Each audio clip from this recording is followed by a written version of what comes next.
des unes qu'on démarre avec Fraternité Matin qui indique à sa une de ce jour que la Côte d'Ivoire est de retour dans le peloton de tête des économies de la CEDEAO. Selon le confrère qui le dit à sa une de ce jour, eh bien, le retour en force de notre pays sur le podium des économies de la sous-région est dû aux performances réalisées sous la gouvernance du chef de l'État, Alassane Ouattara.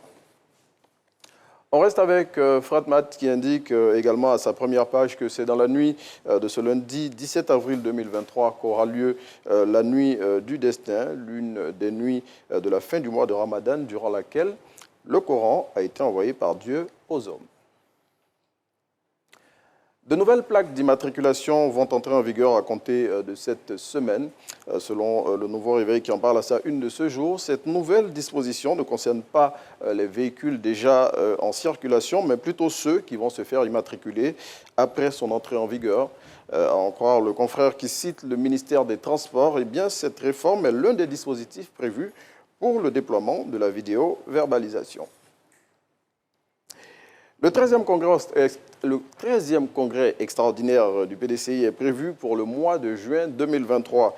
À sa une de son numéro de ce jour, l'Inter, qui a eu un échange téléphonique avec le porte-parole du PDCI, indique que celui-ci a apporté des précisions sur cette rencontre et souligne qu'Henri Konan Bédié, le président du PDCI, a convoqué une réunion à Daoukro pour en tracer les contours.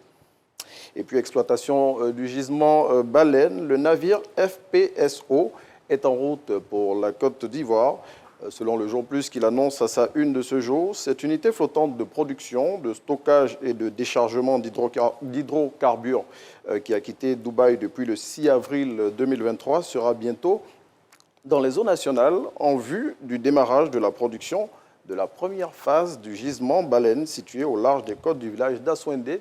C'est dans le sud-est de la Côte d'Ivoire. À présent,